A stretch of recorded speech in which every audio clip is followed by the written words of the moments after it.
My mother always taught me that you shouldn't criticize something unless you're prepared to offer your own solution. And I have literally dedicated hours worth of videos to dragging Call of Duty through the mud. So I think it is only appropriate that I lay out my own vision for the future. And newsflash, people, the next Call of Duty is already well underway. The problem with this annual cycle is that by the time we, the players, can accurately articulate what we don't like and feel the need to articulate what we do want, the game is already in post-production. The time to advocate for change is now. And of course, this commentary is based on the premise that the Call of Duty series is in decline and is in dire need of major reforms if it is to dominate the future as it has dominated the past. Ghost sales are way down this year compared to Black Ops 2. Now, Activision had previously warned investors that yes, sales were going to be down this year, and they attributed that to the console transition. People aren't sure if they're going to be getting a new console for Christmas, so they hold off on buying the game until they know for sure what console they're going to get. Now, that is fair, and other games publishers have issued similar warnings, but the sales drop-off for Ghost is unique in that it has been significantly worse than expected. Activision had predicted a 10 to 15% drop-off, but independent analysts are now predicting a 20 to 25% drop-off. That extra 10% is a very big deal because 10% of the roughly 20 million copies COD has hit annually since Black Ops 1 is 2 million. You times that by $60, that's $120 million that didn't show up even though people were expecting it and planning for it. And I'll link that article in the description. You can check it out for yourself. I just want to make the point that the Ghost formula has been rejected, and it is time to try something new. But the aim of this commentary is also to be realistic. I'm not going to paint a fantasy land that everybody loves in theory, but that COD would never do. There are three primary criteria that the next Call of Duty has to fulfill. Number one, it has to stay simple. It has to stay friendly to casuals and easy for noobs to pick up. This is the entire marketing strategy the game is based around, and to expect the developers to ditch it is naive. Number two, the next Call of Duty has to be able to offer in-game features and mechanisms that other games don't have. For the past decade, they've been able to rely solely on being the only game at 60 frames per second, but on the new gen they no longer have that advantage, and they now have some stiff competition in the form of Titanfall, Destiny, and of course Battlefield 4. All three of these games are offering significant and unique experiences at 60 frames per second. Titanfall's player mobility, Battlefield's destructible environments, Levolution. Call of Duty has to either do these things better or outdo them altogether with something different. If the next Call of Duty strictly adheres to the same exact formula that they've used for the last 10 years, if the next Call of Duty fails to offer something new that competes with these other games, then this significant decline in sales and franchise health is only going to get a lot worse. And sooner or later, the game will cease to be profitable because it doesn't have the 60 frames per second advantage any longer. And at that point, incompetent, cowardly, unimaginative developers will have run a once proud franchise into the fucking ground. Number three, and really this just might be part of criteria number two, the next Call of Duty needs to have significant innovations. The series is dying from the oversaturation of the exact same formula. For too long, these developers have purposely played it safe. Adapt or die. They keep trying to recreate the success of the past, but it's never going to work like that again because the past is over. The environment has changed, the players have changed, everything is in a constant state of flux, and trying to force a puzzle piece in the end will only damage said puzzle piece. Now, there are several significant gameplay innovations that I humbly submit to the arena of public opinion for consumption and eventual implementation upon positive judgment. For starters, the Call of Duty Killstreak system needs a complete overhaul. Now, the streak reward system has been a staple of Call of Duty's success in the past. It's one of the primary competitive factors that has allowed Call of Duty to win out over other games in the minds of players generally, and that's why you've seen every other FPS shooter over the last 5 years implement their own kind of streaks reward system.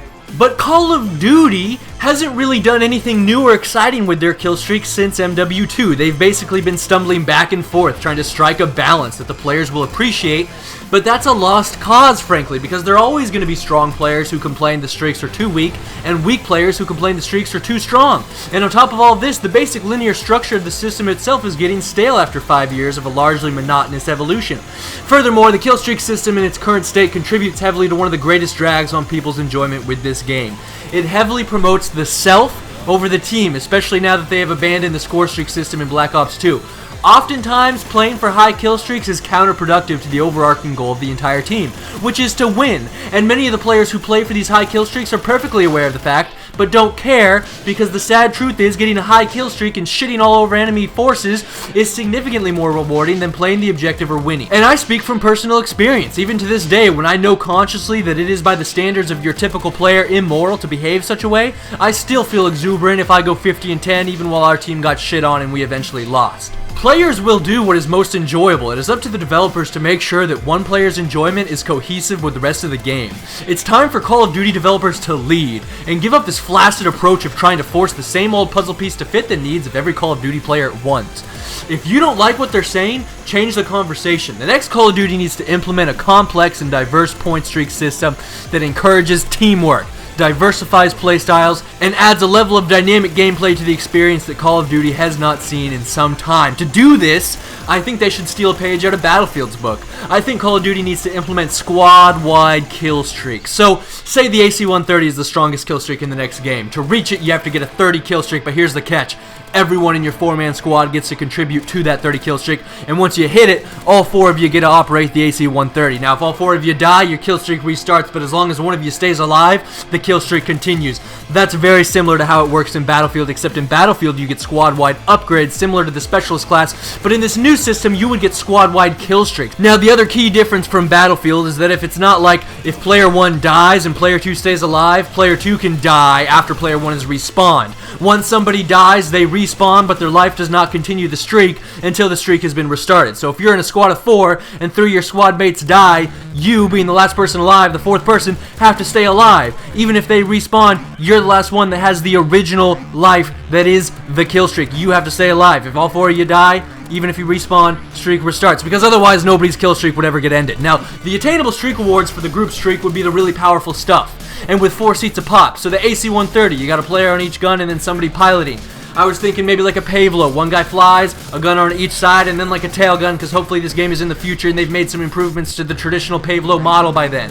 A mech, obviously, something similar to what you'd see in Power Rangers. You got one guy operating the thing and shooting lasers out of the eyes, and then a turret on each shoulder, and then the 4th operates a grenade launcher right where the cock would be on the mech. You know what I'm saying? Generally speaking, the really powerful heavy kill streaks would be streak rewards for team kill streaks. This would mean that the best way to get the best kill streaks would be teamwork, which is basically the exact opposite of how the current system works. Now, there still needs to be individual incentive, and I think each individual should still be on their own separate yet simultaneous score streak system, basically the same as Black Ops 2. Your score streak resets every time you die individually, and you get points towards that streak for everything you do. Assist points, EMP grenade points, capturing an objective, etc., killing people, obviously.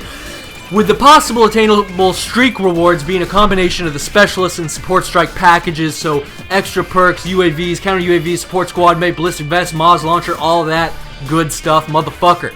And then on top of that, you would also have a 3rd streak reward system running simultaneously, but this one doesn't reset when you die. However, the only points that count towards this streak are points you get for assisting your squad mates. Right, so this one is exactly like the Battlefield system, except the streak rewards are the powerful kill horse streaks that are just underneath what the group-wide kill streak rewards would be. So things like the Griffin, attack helicopter, sentry gun, IMS, airstrikes, predator missiles. Now, getting squad assist points means there's going to have to be more potential squad interaction in-game mechanisms, more ways to assist your squad mates. So obviously there's the typical kill assist, which would work towards your streak, but on top of that, I think they need to introduce abilities, again, similar to what you would see in Battlefield.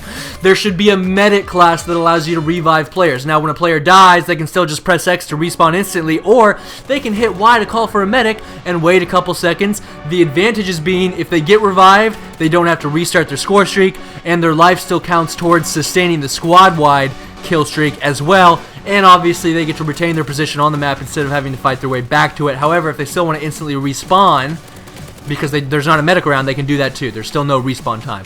Want to be clear about that. Respawn times suck the D. But to revive someone, you have to use a particular piece of equipment. You know, instead of your grenade, you have the defibrillators or some sort of injection kit, similar again to Battlefield. But then you can get squad assist points towards your streak by reviving people. I also think maybe there could be another medic class style piece of equipment that allows the player wielding it to provide the equivalent of the ICU perk to any squad mates within a certain range of said player. So when squad mates get in fights, their health regens faster afterward. And then the medic gets points towards his or her individual score streak every time that happens, and then they can use the streak they got to get kills, which works towards the group-wide kill streak, so it all kind of intertwines nicely. And then obviously there should be other ways to assist squad mates aside from healing and reviving in ways similar to Extinction Mode or Battlefield, like you can replenish ammo, a piece of equipment that allows you to serve as a portable radar or portable scrambler like with the riot shield in Ghost now, maybe a piece of equipment that can serve as a squad-wide wiretap perk, and then you get assist points the same way you'd get UAV assist points in Black Ops 2. And then, of course, this could correlate nicely with the individual score streak system in a lot of ways. For instance, you capture 2 flags and earn a ballistic vest streak, then provide the ballistic vest for your squad mates and get squad assist points towards your Griffin, and then get a bunch of kills with your Griffin to get the squad-wide streak, or you get like a box of guns, and every time one of your squad mates picks up the new gun, you get assist points, etc., etc., etc., etc. A lot of the individual score streaks will be able to benefit your squad mates, which in turn benefits you, which in turn benefits the whole squad, so it's win, win, win, win, win, motherfucking win. Now, on top of this, there's one other major change I think the next Call of Duty needs to implement, and this is going to be the more controversial suggestion, but it's one that I think is also inevitable. Call of Duty needs to implement a constant AI presence consisting of multiple NPCs into its multiplayer matches. Now, the reason I feel this is inevitable is because Call of Duty's greatest market strength over the last decade was its low skill gap. The COD skill gap has always been lower than any other game, and therefore has hooked significantly more players than any other game by making them feel like fucking badasses from day one. But that strength that has given COD absolute dominance is now clearly threatened by Titanfall. Titanfall was designed by the original creators of Call of Duty and the masterminds behind MW2, and now with Titanfall they've done what we had previously thought was impossible. They have made the skill gap narrower than even Call of Duty could make it. And they did that with AI, because AI solved the inevitable and up to this point unsolvable paradox that for every player having a good game, there's another player having a bad game. Because the AI can get beat up on 24/7 and not give a fuck, and to stay on top, COD is going to have to lower its skill gap, and the only way they can lower its skill gap is to have that going on, is with the AI getting beat up on 24/7 and not giving a fuck. But the beauty of the AI system is that it lowers the skill gap for newer players and casuals in the sense that they'll stand a much better chance against AI, and of course they'll be able to learn the game and progress their skills at a much higher and consistent rate. But this still doesn't take away from the more advanced players' superior results, because there will still be a skill gap. The stronger, more advanced players will be able to locate and eliminate enemy AI at a much more expedient rate than their lesser colleagues. What the AI system really does is simply reduce heavily the amount of pain that newer players have to suffer at the hands of advanced players making the most of their superior talent. I would much prefer that system over the system COD has now, which is essentially boiled down to designing the game 100% around the goal of absolute player equilibrium. They want skill to be as meaningless as possible in the current Call of Duty because that's the only way to keep advanced players in check and protect newer players. The AI would solve once and for all this paradox and enable Call of Duty to be a real shooter again, as opposed to just a freak of nature Frankenstein abhorrent scam fuckface. However, they should do it better than Titanfall if they want to beat Titanfall, and I think the obvious next step in regards to AI is giving players a level of control over those AI. Every player should be able to customize one AI character, not only their weapons, perks, and equipment, but also their playstyle. You can design your AI to play the objective or to protect you or to hunt down enemy players that are doing well. In fact, you should really be able to give orders to your AI in-game. So you have 6 players on each team, and actually for the aforementioned squad system to work, I really think the next Call of Duty has to bump up to about 12 players per team, 24 per match, but if they built the maps with the proper ratio, in terms of size, it shouldn't play any differently than the current 6v6 model. It would just have a lot more action and dynamic gameplay experiences and variation of the types of firefights you're getting into from match to match. But I digress. So you have 12v12 human players, and every one of those human players has an AI counterpart, so 12v12 AI as well, for a total of 48 entities on the map, just like with Titanfall, except Titanfall is 6v6 human players, and obviously Call of Duty would be outperforming it there. But I think it's important, if they did the 12v12, but I think it's important to add a level of player control and strategic pre-game customization over the AI, because the AI need to be influenced by player skill. Otherwise, it's just a randomized prop that adds a severe level of illegitimacy to the outcome of the match no matter what. Now, the combination of the new Killstreak system and the AI system would accomplish a few things. Number one,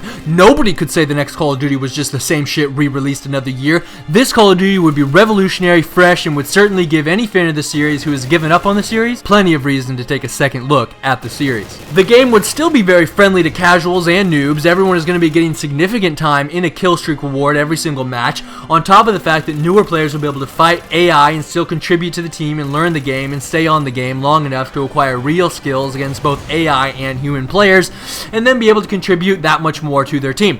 And Call of Duty will be able to offer an experience that is clearly defined and separated from other games. It will be a combination of FPS and RTS, because players are going to be ordering around their AI, fighting with their kill streaks in the sky, and of course force working as a squad to reach the most powerful kill streaks together, which will mean different members of the squad taking on different responsibilities, incorporating different playstyles. You'll have tanks, healers, DPS, all kinds of crazy shit. And this is important. I think people might genuinely enjoy playing Call of Duty again. These are my humble recommendations. Submit here to the public forum for the sake of analysis by ye the people and my colleagues. I will take my series back from the clutches of evil and incompetence. If it takes the whole of my life, I will return justice and glory to the infinite competition of human critical thought and emotional control. Please remember to rate. This is Batman, signing out.